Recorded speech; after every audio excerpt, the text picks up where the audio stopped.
Everyone, welcome back to my SP medicos channel. और आज के इस वीडियो में हम देखेंगे अगर कोई इमरजेंसी कंडीशन है तो उस दौरान हम उस पर्सन को क्या क्या फर्स्ट एड प्रोवाइड कर सकते हैं। तो सबसे पहले हमने यहाँ पे एक लिस्ट तैयार किया है। इस लिस्ट के अंदर हमने आपको बताया है कि इमरजेंसी कंडीशन कौन कौन से होते हैं और इन इमरजेंसी कंडीशन के दौरान हम क्या क्या फर्स्ट एड प्रोवाइड कर सकते हैं। ओके, तो सबसे पहले यहाँ पे है एस्फेक्जिया। तो आज की इस वीडियो में हम एस्फेक्जिया को एक्सप्लेन करेंगे, लेकिन सबसे पहले हम लिस्ट को देखते हैं कि इमरजेंसी कंडीशन कौन कौन से होते हैं, जिसमें है asphyxia, drowning, shock, wounds, bleeding. Next, injuries to bones, joint and muscles, जैसे कि fracture, sprain, strains, hanging. Next है burns, scalds, poisoning, bites and stings, जैसे कि एग्जाम्पल में snake bite, animal bite, insect bite, scorpion bite, sting और bees. And 10 number का जो point है, foreign body in eye, ear, nose and throat. तो ये जितने भी थे ये सब क्या थे, इमरजेंसी कंडीशन के लिस्ट थे। अब इस दौरान हम क्या फर्स्ट एड प्रोवाइड करते हैं उस चीज को हम आज की इस वीडियो में देखेंगे। तो आज का जो ये वीडियो बनेगा एस्फेक्जिया कंडीशन पे बनेगा, एस्फेक्जिया इमरजेंसी। यहाँ सबसे पहले हम एस्फेक्जिया के इंट्रोडक्शन को देखेंगे। एस्फेक्जिया को हम हिंदी में श्वास अवरोध या फिर इसको हम दम घुटना भी कहते हैं। तो जैसा कि आपको हमने यहाँ पे हिंदी बता दिया, तो एस्फेक्जिया कंडीशन को आप समझ सकते हैं। चलते हैं अपने इंट्रोडक्शन की तरफ। Asphyxia is a serious condition. Asphyxia क्या है, एक बहुत ही सीरियस कंडीशन है that arise due to deficient O2 supply to the body tissue, जिसमें क्या होती है, हमारी बॉडी टिश्यू को ऑक्सीजन की सप्लाई में कमी आती है। This deficiency might occur due to presence of insufficient amount of oxygen in the air inhaled, जिसकी वजह से ऑक्सीजन की जब कमी आती है बॉडी में, या फिर वो प्रॉपर रूप से ऑक्सीजन को इनहेल नहीं कर पा रहा है एयर के थ्रू, और due to any intervention in the air passages, या फिर उनका जो एयर पासेज है उसमें कोई इंटरवेंशन आ रही है जिसकी वजह से वो प्रॉपर रूप से ऑक्सीजन को इनहेल नहीं कर पा रहा है, या फिर और due to damage to the respiratory system, या फिर उनकी जो रिस्पायरेटरी सिस्टम है वो डैमेज हो जा रही है जिसकी वजह से वो एग्जैक्टली एयर को इनहेल नहीं कर पा रहे हैं, ऑक्सीजन को इनहेल नहीं कर पा रहे हैं, जिसकी वजह से उनको क्या हो रहा है, एस्फेक्जिया कंडीशन बन रहा है, दम घुट रहा है या फिर सांस अवरोध हो रहा है। नेक्स्ट अब हम बात करेंगे डेफिनेशन की। एस्फेक्जिया की डेफिनेशन में क्या बोल रहा है, ए लैक ऑफ O2 और excess of CO2 in the body. मतलब क्या है, ऑक्सीजन की कमी आ रही है बॉडी में और कार्बन डाइऑक्साइड की मात्रा बढ़ जा रही है बॉडी में, जिसकी वजह से वो पर्सन क्या हो जा रहा है, अनकॉन्शियस हो जा रहा है। एंड ऑफन डेथ, और लास्ट में उसकी क्या हो सकती है, डेथ भी हो सकती है। And is usually caused by interruption of breathing और इनएडिक्वेट O2 सप्लाई। ये क्यों हो रहा है, क्योंकि ब्रीथिंग इंटरप्शन हो रही है, ब्रीथिंग में रुकावट हो रही है, या फिर ऑक्सीजन सप्लाई में कमी हो रही है जिसकी वजह से वो सांस लेने में उसको कठिनाई हो रही है। नेक्स्ट हम एस्फेक्जिया के कॉजेज को समझेंगे। कॉजेज में क्या बोल रहा है, condition that affect the victims airway and lungs.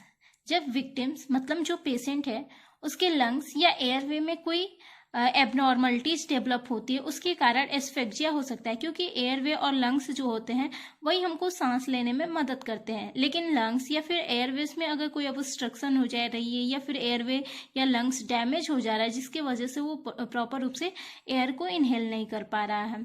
जिसमें फर्स्ट पॉइंट क्या है, tongue falling back into the posterior part of the throat in an unconscious victim. Means क्या, अगर कोई बेहोश पर्सन है तो उनकी टंग फॉलिंग हो जा रही है, मीन्स की जो टंग है वो पोस्टीरियर साइड में बैकवर्ड चला जा रहा है, जिसकी वजह से वो एयर को इनहेल नहीं कर पा रहा है, उसकी वजह से वो एस्फेक्जिया कंडीशन बन रहा है उसके बॉडी में। नेक्स्ट है प्रेजेंस ऑफ फूड, वोमिट और there foreign particles in the airway. उनकी जो एयरवेज है उनमें अगर फूड प्रेजेंस है या फिर वोमिट प्रेजेंस है या कोई भी फॉरेन पार्टिकल्स उनके एयरवे में प्रेजेंट हो जा रहा है जिसकी वजह से ऑब्स्ट्रक्शन कॉज कर रहा है और वो प्रॉपर रूप से ऑक्सीजन को इनहेल नहीं कर पा रहा है। नेक्स्ट पॉइंट है inflamed throat tissue cause due to scalds, stings और इन्फेक्शन। मीन्स कि उनका जो थ्रोट टिश्यूज है, जो गले का जो टिश्यूज है, उनमें इन्फ्लामेशन हो जा रहा है किसी के इन्फेक्शन के लगने से, या फिर कोई डंक मार दे रहा है उसके वजह से, मतलब कोई इंसेक्ट डंक मार दे रहा है जिनकी वजह से उनके थ्रोट में इन्फ्लामेशन हो जा रहा है और इसकी वजह से वो प्रॉपर रूप से सांस नहीं ले पा रहा है। नेक्स्ट पॉइंट है presence of fluid in the Airways. Airways में अगर फ्लूइड का एक्यूमुलेशन हो जा रहा है उसकी वजह से हो सकता है। Next compression of trachea bye hanging और स्ट्रेंगुलेशन। ट्रैकिया क्या चीज में हेल्प करता है? ट्रैकिया रिस्पिरेटरी सिस्टम का पार्ट होता है जो कि हमारे रिस्पिरेशन में हेल्प करता है। अगर ये ट्रैकिया कंप्रेस हो जा रही है या फिर हैंगिंग करने, कोई फांसी लगा रहा है उसकी वजह से ट्रैकिया में दबाव पड़ रही है, या फिर स्ट्रेंगुलेशन हो जा रहा है, ट्रैकिया जो है टेढ़ा मेढ़ा हो जा रहा है जिसकी वजह से वो अच्छे से एयर को या ऑक्सीजन को इनहेल नहीं कर पा रहा है। नेक्स्ट है compression of the chest by collapsing. अगर चेस्ट पे कंप्रेशन पड़ने की वजह से, दबाव पड़ने की वजह से जो चेस्ट है या जो लंग्स है वो कोलैप्स हो जा रहा है। जैसे कि क्या क्या चीज के दबाव के पड़ने की वजह से, अगर लंग्स इंजुरी हो जा रही है उसकी वजह से, ये चेस्ट वॉल इंजुरीज हो रही हैं, ये चेस्ट में स्पाज्म हो रहा है। नेक्स्ट है प्रिवेंटिंग सफिशिएंट ब्रीथिंग, या फिर उसको प्रॉपर रूप से ब्रीथिंग नहीं मिल पा रही है जिसकी वजह से उसको एस्फेक्सिया कंडीशन डेवलप हो रहा है। नेक्स्ट है condition that affect the brain और नर्व्स रेगुलेटिंग। मतलब कि अगर किसी पर्सन के नर्वस सिस्टम में भी कोई प्रॉब्लम आती है जो कि क्या करते हैं, सिग्नल्स को भेजता है ब्रेन तक हमारे। तो अगर कोई नर्वस सिस्टम में अगर प्रॉब्लम आ रही है, ब्रेन डैमेज हो रहा है, उसकी वजह से भी एस्फेक्सिया कंडीशन डेवलप होती है। जैसे कि अगर इलेक्ट्रिकल इंजुरी हो जा रही है, या फिर वो पर्सन पॉइजनिंग कर ले रहा है, या फिर अगर स्पाइनल कॉर्ड में इंजुरी आ जा रही है, या फिर स्पाइनल कॉर्ड पैरालिसिस हो जा रहा है, उसकी वजह से भी वो एस्फेक्सिया से सफर कर सकता है। नेक्स्ट पॉइंट है condition that affect the blood oxygen level. मतलब एक ऐसा कंडीशन जिसमें कि ब्लड ऑक्सीजन लेवल को अफेक्ट कर रहा है। जैसे कि कैसे ब्लड ऑक्सीजन लेवल को अफेक्ट कर रहा है? Air containing इनएडिक्वेट O2 like the air present in gas और स्मोक फिल्ड बिल्डिंग्स और ट्यूनल्स। मतलब क्या है कि वो पर्सन जिस एरिया में रह रहा है वहाँ का जो एयर है वो बिल्कुल अशुद्ध है, वहाँ के एयर में बहुत सारे धूल मिट्टी कण हैं जिसकी वजह से वो प्रॉपर रूप से ऑक्सीजन नहीं ले पा रहा है, या फिर शुद्ध वातावरण में नहीं रह रहा है, उसकी वजह से भी उसको एस्फेक्सिया कंडीशन डेवलप हो रही है। नेक्स्ट है अल्टर्ड एटमॉस्फेरिक प्रेशर। मीन्स क्या है? वायु का दाब कम होने की वजह से भी क्या हो रहा है, उनको प्रॉपर रूप से ऑक्सीजन की सप्लाई नहीं मिल पा रही है। जैसे कि अगर बहुत ज़्यादा ऊंचाई पे जाने पे भी जो एटमॉस्फेरिक प्रेशर है वो डिसबैलेंस हो जा रहा है, या फिर अगर बहुत ज़्यादा गहराई में जाने की वजह से भी क्या होता है कि वायु का दाब कम पड़ता है और जो ऑक्सीजन लेने की जो क्षमता होती है उस पर्सन को वो प्रॉपर रूप से नहीं ले पाता है, डिसबैलेंस हो जाता है एटमॉस्फेरिक प्रेशर और उनको सांस लेने में दिक्कत आने लगती है। नेक्स्ट हम बात करेंगे साइन एंड सिम्टम्स के बारे में। साइन एंड सिम्टम्स का मतलब क्या है कि एस्फेक्सिया अगर किसी पर्सन को हो रहा है तो उसके अंदर कौन कौन से चिन्ह और लक्षण दिखाई देंगे, ताकि हमको इजीली रूप से आइडेंटिफाई हो सके कि उस पर्सन को एग्जैक्टली हुआ क्या है। जैसे कि डिफिकल्टी इन ब्रीथिंग, मतलब उसको क्या होगी, सांस लेने में प्रॉब्लम होगी। Next snoring and gargling sound during breathing, जब भी वो सांस लेगा तो एक खरखराहट की आवाज उसमें से सुनाई देगी। नेक्स्ट है फास्ट पल्स या फिर रैपिड पल्स होगा, पल्स रेट उसका तेज हो जाएगा, प्रॉपर रूप से उसको ऑक्सीजन नहीं मिल पा रहा है, ब्रेन को ऑक्सीजन नहीं मिल पा रहा है, जिसकी वजह से उनको वो अनकॉन्शियस बेहोश हो जाएगा, सीजर्स झटके आएंगे उनको। नेक्स्ट है decrease in respiration rate in later stage, और कुछ देर बाद क्या होता है उनका जो रिस्पायरेशन रेट है वो डिक्रीज हो जाएगा।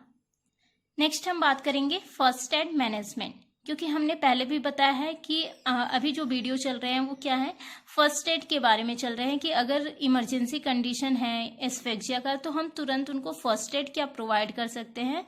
तो यहाँ पे हम मेडिकल मैनेजमेंट, सर्जिकल मैनेजमेंट नहीं देखेंगे, यहाँ पे फर्स्ट एड मैनेजमेंट के बारे में हम बात कर रहे हैं। तो अगर एस्फेक्सिया हो गया है तो हम फर्स्ट एड मैनेजमेंट क्या प्रोवाइड कर सकते हैं। Any obstruction in the airways should be immediately removed और the victim should be expose to fresh air. अगर उनके एयरवे में किसी भी टाइप का ऑब्स्ट्रक्शन है, जैसे फूड का ऑब्स्ट्रक्शन हो रहा था या फिर वोमिट्स का ऑब्स्ट्रक्शन हो रहा था या कोई भी फॉरेन मटेरियल्स, फॉरेन पार्टिकल्स का ऑब्स्ट्रक्शन जो हो रहा था, उसको सबसे पहले हम एयरवे से रिमूव कर देंगे, जिसकी वजह से वो जो विक्टिम है, जो पर्सन है, वो फ्रेश एयर को इनहेल कर पाएगा।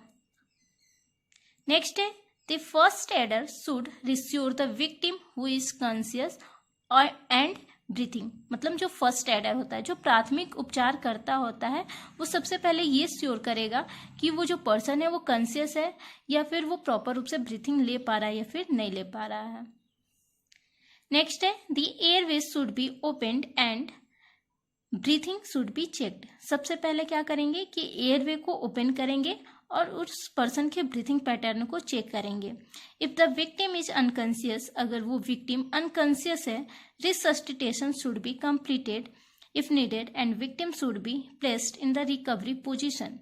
मतलब क्या करेंगे, उनको फिर से पहले की अवस्था में लाने के लिए रिसस्टिटेशन करेंगे या फिर उनको आर्टिफिशियल ब्रीथिंग प्रोवाइड करके उनको रिकवरी पोजीशन प्रोवाइड करके उनको फिर हम पहले की अवस्था में उनको लाएंगे। नेक्स्ट है medical aid should be first if the victim's condition is unstable and he or she should be transported to the hospital. अगर वो पर्सन अनस्टेबल है, मतलब कि उनके हेल्थ कंडीशन में कोई भी सुधार नहीं आ पा रही है, फिर हम उनको क्या करेंगे, मेडिकल सपोर्ट प्रोवाइड करेंगे, मीन्स उनको हॉस्पिटल ट्रांसपोर्ट करेंगे। जैसे कि अनस्टेबल कंडीशन क्या हो सकता है, जैसे कि उनके माउथ से क्या होंगे, साइड से लार टपकेगा, मतलब कि। नेक्स्ट है blueness of face, lips and fingers, nails. और ऑक्सीजन की जब बॉडी में कमी आती है तो उस पर्सन का जो फेस होता है, लिप्स होता है और फिंगर्स के जो नेल्स होते हैं वो ब्लूनेस पड़ जाते हैं। उस मेडिकल टर्म्स को हम साइनोसिस कहते हैं।